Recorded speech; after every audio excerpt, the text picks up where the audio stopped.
রাধে রাধে। আমাদের মধ্যে অনেকেই আছেন যারা নিজের ঘর থেকে দূরে থাকেন। নিজের ঘর কিন্তু কেউ শখে ছাড়ে না।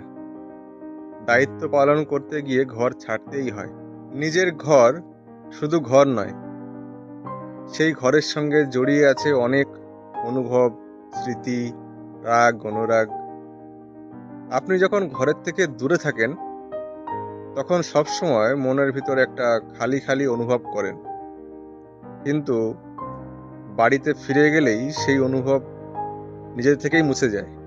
ঘরে গেলে ছোটবেলার অনেক স্মৃতি মনে পড়ে যায়, সেগুলো আর কোনোদিন ফিরে আসবে না। মা বাবার একটা একটা কথা কানে বেজে ওঠে।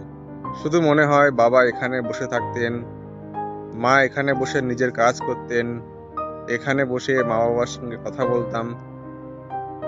সেগুলো স্মৃতি হয়েই থাকবে, কোনোদিন আর ফিরে আসবে না।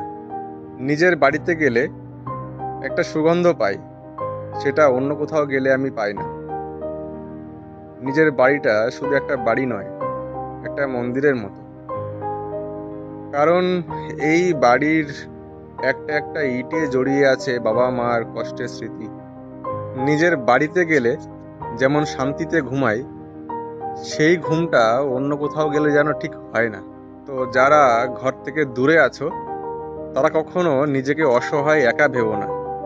আমরা ঘর থেকে দূরে আছি নিজের দায়িত্ব কর্তব্য পালন করার জন্যে, নিজেকে প্রমাণ করার জন্যে, নিজেকে ভেতর থেকে আরো মজবুত করার জন্যে।